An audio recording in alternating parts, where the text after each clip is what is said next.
Les réseaux d'infrastructures physiques décentralisés, connus en anglais sous le nom de DePIN, sont un pan du secteur crypto en pleine expansion depuis quelques années. Ils ont fait beaucoup de chemin depuis la création du premier projet DePIN, Filecoin, il y a 10 ans. Selon les auteurs du rapport de la firme de crypto Analyse Messari publié le 5 janvier 2024, il s'agit d'un narratif majeur dont les divers projets pourraient contribuer à la finance mondiale à hauteur de 10 trillions de dollars dans les 10 prochaines années et 100 trillions lors de la décennie suivante. Ces prédictions sont invérifiables, mais en tout cas, il ne fait pas de doute que les projets DePIN suscitent beaucoup d'enthousiasme dans l'écosystème crypto. Plus d'1 milliard a déjà été investi par des entreprises de capital risque dans les 10 projets les plus importants de ce sous-secteur. Concrètement, du point de vue de l'investisseur particulier, il y a des gains conséquents à faire sur certains projets que nous allons vous présenter aujourd'hui. Le récit de la DePIN n'est sans doute pas le plus facile à saisir parmi tous ceux qui agitent le bull market en cours, mais il est sans doute l'un des plus importants. Mais avant de démarrer, nous tenions à vous parler d'un projet pionnier dans l'agrégation de liquidités entre exchanges centralisés et décentralisés. J'ai nommé Orion, qu'on remercie chaleureusement car ils ont accepté de sponsoriser cette vidéo. Orion est un projet qui a déjà fait ses preuves et compte bientôt franchir un nouveau cap avec le lancement de Lumia, un écosystème révolutionnaire qui vise à transformer nos interactions avec la DeFi en offrant un niveau de liquidité sans précédent. Lumia incarne la prochaine génération d'infrastructures de liquidité, fusionnant de manière transparente les liquidités des principaux exchanges centralisés avec les DEX. Cette avancée stratégique vise à redéfinir l'accès à la DeFi. En séparant ses produits grand public de son infrastructure sous-jacente, Orion peut se concentrer pleinement sur l'expérience utilisateur, pendant que Lumia construit l'écosystème DeFi de référence. Ensemble, ils forment un duo complémentaire au service de l'innovation.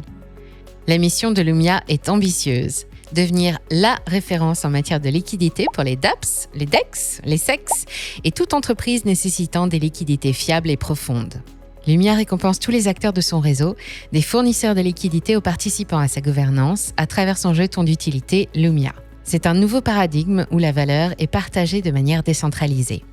Pour les détenteurs d'Orn, c'est l'opportunité de bénéficier à la fois du succès avéré d'Orion et du potentiel révolutionnaire de Lumia.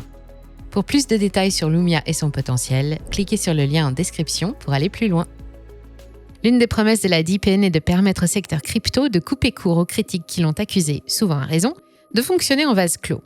Les projets d'infrastructures décentralisées ont l'ambition de créer des services apportant une véritable valeur ajoutée à leurs utilisateurs, au-delà des dynamiques spéculatives auxquelles la crypto nous a habitués. Ils touchent de nombreux domaines, exploitation de réseaux sans fil, de puissance de calcul, entraînement d'intelligence artificielle, gestion de ressources énergétiques, agrégation de données, entre autres services informatiques possibles. Ces projets ont vocation à être plus efficaces, plus performants et plus résilients que ceux construits sur une infrastructure centralisée. Ils ont potentiellement plusieurs avantages comparatifs. D'abord, ils sont financés participativement, ce qui permet de contourner les hautes barrières à l'entrée associées aux projets d'infrastructure. Ce crowdsourcing a l'avantage de permettre à un grand nombre de projets de voir le jour et de permettre aux entrepreneurs d'exprimer leur créativité. D'autre part, ils mettent à profit la blockchain pour gérer leurs données et pour éviter d'avoir des points de défaillance uniques. Enfin, les contributions sans permission leur permettent d'évoluer beaucoup plus rapidement et de manière plus créative que leurs homologues centralisés. Les caractéristiques de la DePIN laissent entrevoir un cercle vertueux qui pourrait permettre de leur faire gagner rapidement en importance et en utilisation. Leur visibilité et la montée des prix des jetons leur permet d'investir dans l'amélioration de l'expérience utilisateur, dont les progrès stimulent la demande. Cette demande accrue se traduit par une augmentation de l'offre qui bénéficie d'économies d'échelle grandissantes. Cette augmentation de l'offre à son tour accroît la visibilité des différents projets DePIN et le cycle se perpétue. Ce récit promet aux utilisateurs de pouvoir investir dans des projets d'infrastructure qui les intéressent et de faire des profits si leur intuition s'est révélée juste. C'est un domaine qui a jusqu'ici toujours été hors de portée du grand public. Rentrons maintenant dans le vif du sujet et donnons des noms. Il y a 2 moyens pour bénéficier des progrès des DePIN. D'une part, on peut investir dans un projet précis, mais on peut aussi, d'autre part, ratisser plus large en investissant sur la chaîne qui l'héberge. Alors, quelle infrastructure centralisée pour ces projets d'infrastructure décentralisée ? La blockchain Solana est incontestablement à la première place dans ce domaine et attire à elle de nombreux projets. Shadow Drive est un exemple de projet de stockage décentralisé construit directement sur cette blockchain. On peut aussi citer Hivemapper, projet de cartographie participative, qui a déjà recensé 10% des routes existantes dans le monde depuis son lancement en novembre 2022. Solana peut aussi se targuer d'avoir attiré des projets renommés qui ont récemment migré sur sa blockchain comme Render et Helium, tous deux intégrés en novembre 2023. Render, dont vous avez sans doute déjà entendu parler, est la deuxième capitalisation majeure du secteur de la DePIN après Filecoin, avoisinant les 4 milliards de dollars de valeur. L'objectif du Render Network est de créer une infrastructure décentralisée de puissance de calcul, pouvant servir au rendering 3D comme à l'entraînement de l'intelligence artificielle. C'est l'un des projets les plus performants de ce cycle. Le réseau Helium, quant à lui, est l'un des projets les plus anciens de la DePIN. Il a été fondé en 2013 et est passé à un modèle basé sur les incitations crypto en 2017. Il a pour objectif de permettre l'interaction d'objets connectés sans fil en utilisant la connectivité LoRa, un protocole de radio de télécommunication longue portée inventé en France. En mars 2024, le projet Helium culminait à une capitalisation de 1,2 milliard de dollars. Depuis 2017, ils ont diversifié leurs activités et proposent maintenant une multitude de services. L'attrait de Solana pour tous ces projets s'explique par ses frais bas et pour son engagement à maximiser la vitesse d'exécution, notamment en utilisant le langage de programmation Rust. Mais il existe aussi des rollups conçus pour faciliter le lancement d'applications DePIN comme Caldera et Eclipse sur Ethereum. Des Layer 1 à part entière ont aussi été développés dans ce but comme IoTex et Peak. La DePIN a déjà su attirer l'attention de la smart money et des firmes de capital risque ont déjà investi des centaines de millions dans ce sous-secteur. Cet intérêt s'explique par la capacité réaliste de la DePIN à générer des revenus. C'est l'un de ses avantages, si ce n'est son atout principal. Cela fait de la DePIN l'un des rares domaines de la crypto, avec les stablecoins, qui puissent offrir une utilité aux utilisateurs au-delà d'un simple intérêt spéculatif. Cette utilité se traduit, selon les rapports de Messari, par une relative décorrélation entre les cours de la DePIN et les fluctuations périodiques des marchés crypto. Concrètement, la DePIN est plus indépendante des cycles haussiers et baissiers que les Layer 1 et Layer 2, ainsi que les projets DeFi et les oracles. Toujours selon les estimations de Messari, la DePIN génère plus de 15 millions de revenus annualisés. Ces revenus ont été moins impactés par le bear market passé que d'autres sous-secteurs crypto. Par exemple, tandis que les revenus liés au Layer 1 et aux échanges décentralisés ont respectivement chuté de 76 et 71%, ceux liés à la puissance de calcul décentralisée ont baissé de 57%. Les projets DePIN liés à la transmission sans fil font encore mieux, avec une baisse de revenus de seulement 19%. Les cas d'usage principaux et originels de la DePIN consistent à mettre à disposition des ressources informatiques. On peut les diviser en 3 catégories: stockage, puissance de calcul et distribution de contenu. Il existe des projets comme Filecoin ou Golem qu'on pourrait appeler full stack, parce qu'ils proposent une combinaison de tous les services énoncés précédemment. Dans le domaine du stockage, on peut citer Airweave, Stroj et Sia. C'est un cas d'usage qui peut sembler évident, mais qui pour l'instant n'a pas eu un succès retentissant. Ces projets ne sont que peu utilisés par des particuliers, mais sont mis à profit par d'autres entreprises crypto. La création d'un nombre croissant de blockchains nécessitant toujours plus de stockage pourrait donner lieu à une embellie dans cette sous-catégorie de projets DePIN. Certains de ces projets, comme Filecoin et Airweave, semblent s'orienter dans une direction hybride assez prometteuse en permettant à leurs clients non seulement d'héberger des fichiers volumineux chez eux, mais aussi d'opérer des transformations informatiques sur ces derniers. C'est ce qu'on appelle le Compute over Data. Dans le domaine de la puissance de calcul, la couronne du dynamisme semble revenir aux clouds de cartes graphiques qui sont 4 à 5 fois plus demandés que les services de stockage. Le projet de recherche dans l'intelligence artificielle Together.ai a ainsi fait une levée de fonds de 125 millions de dollars, une somme monumentale. Render Network, que nous avons précédemment mentionné, a été financé à hauteur de 100 millions. LivePeer et Gensyn, qui proposent aussi des services de puissance de calcul, ont tous deux reçu 50 millions d'investissements de la part de firmes de capital risque. Les enjeux autour de la puissance de calcul, véritable or noir du XXIe siècle, dépassent de loin l'industrie crypto.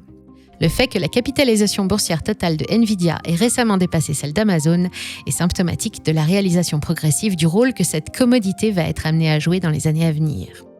Cet intérêt pour la puissance de calcul a beaucoup à voir avec le développement et l'entraînement de modèles de langage larges, très gourmands en ressources. Nous avons fait une vidéo complète sur le narratif crypto et intelligence artificielle que nous vous invitons à consulter si le sujet vous intéresse. La DePIN peut tirer son épingle du jeu dans cette course à la puissance de calcul grâce à sa décentralisation. Dans le cadre de l'intelligence artificielle, celle-ci permet d'éviter que le contrôle d'une IA générale tombe entre les mains d'une élite qui l'utiliserait à mauvais escient.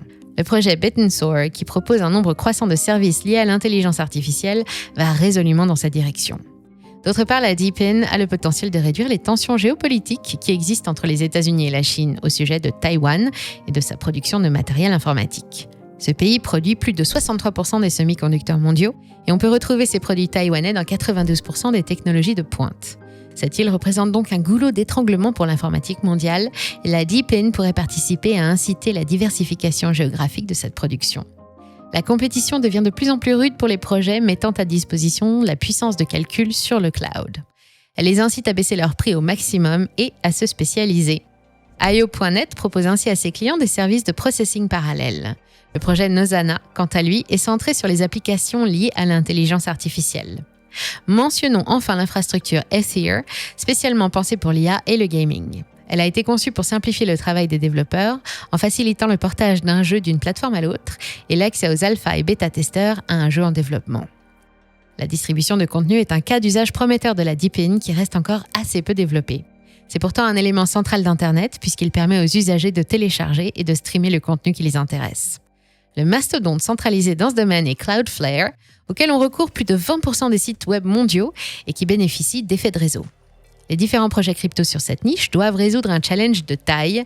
Pour être compétitifs avec leurs homologues centralisés, il faut qu'ils puissent efficacement indexer l'information pour commencer à mettre à disposition le contenu demandé en moins d'un dixième de seconde. Saturn, construit sur Filecoin, est sans doute le projet de distribution de contenu décentralisé le plus avancé. Il est parvenu à atteindre plus de 2600 nodes après son lancement au début de l'année 2023 et honore 50 millions de requêtes journalières avec une vitesse moyenne d'accès de 90 millisecondes. On peut également citer le prometteur Fleek Network ainsi que le Theta Network, troisième projet le plus capitalisé de la niche DeepIn avec plus de 3 milliards de dollars de valeur. Theta est un projet full stack dont le but initial, lors de son lancement en 2019, était de créer une infrastructure Web3 permettant de diffuser du contenu multimédia. Avec plus de 3 millions d'utilisateurs, c'est l'un des projets les plus adoptés de sa niche. Bien que les projets crypto dédiés à la distribution de contenu ne soient manifestement pas encore en mesure de rivaliser avec leurs homologues du Web 2.0, ils sont à surveiller car ils sont en expansion rapide et ils attirent manifestement l'attention de nombreuses firmes de capital risque. La DeepIn s'attaque aussi au réseau sans fil, qui représente une part de l'économie mondiale encore plus grande que celle de la puissance de calcul. Le secteur de la connectivité croît de plus de 30% par an depuis plus de 25 ans et semble encore avoir de beaux jours devant lui.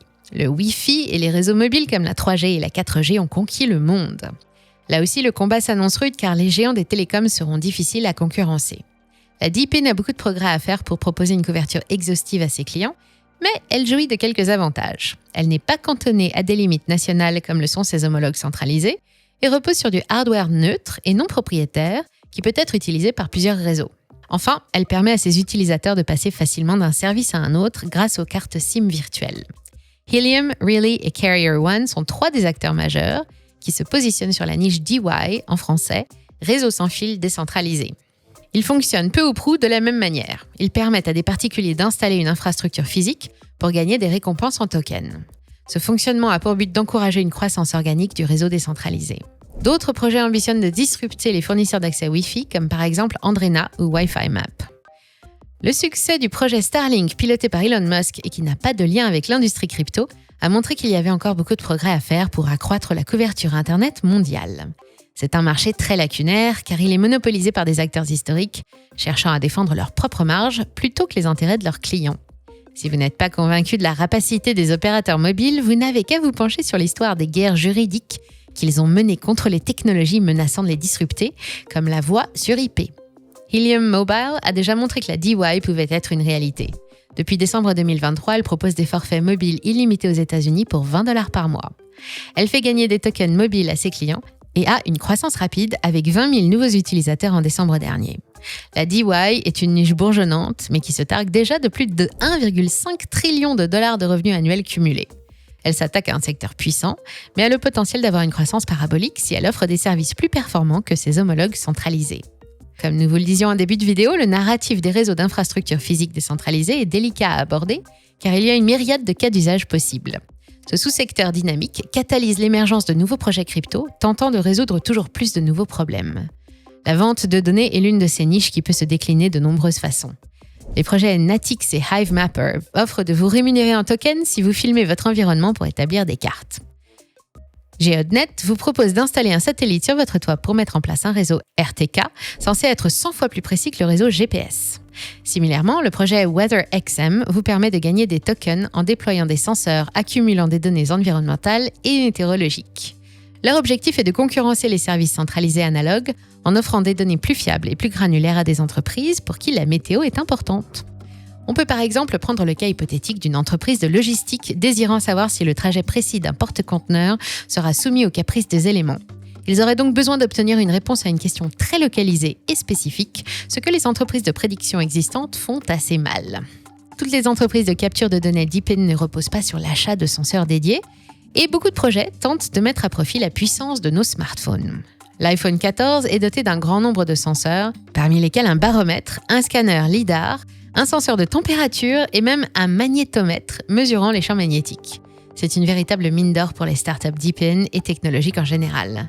Le podomètre Move to Earn Sweatcoin et le projet Silencio, qui agrège des données de pollution sonore, sont deux projets utilisant avantageusement les capacités de nos smartphones. L'omniprésence des téléphones mobiles a des intérêts au-delà des senseurs qu'ils embarquent. Ils permettent de mettre en place plusieurs cas d'usage visant à désintermédier les marchés de services. Le projet décentralisé Nosh, par exemple, tente de concurrencer les applications de livraison à domicile comme Foodora, Deliveroo ou Uber Eats.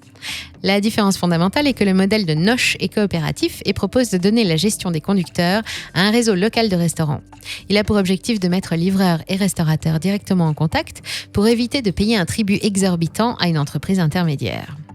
Le projet Teleport propose également de coordonner une guérilla pour attaquer la dominance des applications centralisées sur le marché des VTC. Teleport a réussi à lever 9 millions de dollars de fonds en 2022 et a été lancé à la fin de l'année 2023. Son fonctionnement consiste à créer des incitations à tokens pour les usagers et les conducteurs dans toutes les villes ayant été considérés comme susceptibles d'atteindre la densité de services requise. Nosh et Teleport sont des projets très ambitieux car leur succès repose sur leur viralité et sur la création d'effets de réseau qui sont notoirement difficiles à créer.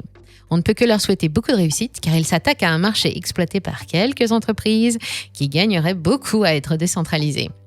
Bien que la DeepIn en soit encore à son commencement, on voit déjà en 2024 des projets d'infrastructures décentralisées tenter de disrupter le secteur de l'énergie. Dire qu'elles font face à un challenge serait un euphémisme. Ces quelques startups tentent de se frayer un chemin dans une industrie contrôlée par certaines des multinationales et des gouvernements les plus puissants du monde. Or, leur démarche est loin d'être fantaisiste. Quelque part, l'exploitation décentralisée de l'énergie, c'est un cas d'usage qui coule de source pour toute personne familière avec le Bitcoin. La première des crypto-monnaies permet en effet de valoriser des sources d'énergie qui n'auraient pas été commercialement viables sans l'existence de la preuve de travail. Ainsi, dire que Bitcoin est aussi un projet DeepIn est peut-être un peu tiré par les cheveux, mais pas totalement absurde. La chaleur générée par le minage de nouveaux blocs a en effet pu être utilisée pour chauffer des bains publics ainsi que pour faire sécher des graines de cacao dans le parc national de Virunga, par exemple. Les projets Daylight et Glow Green cherchent à incentiviser la production d'électricité, notamment solaire, en distribuant des jetons aux participants à leur réseau.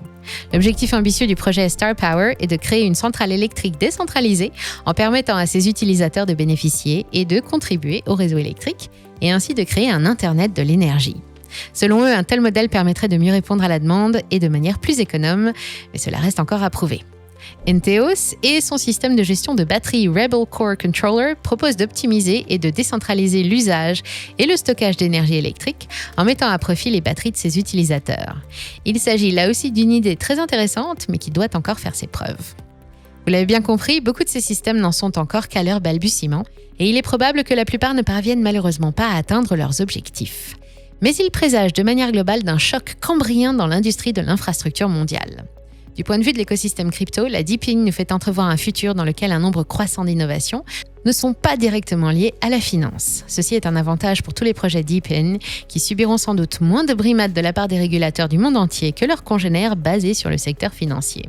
C'est d'autre part un signe très encourageant pour l'industrie crypto dans son ensemble, dont les innovations concurrencent un nombre grandissant de secteurs de l'économie réelle.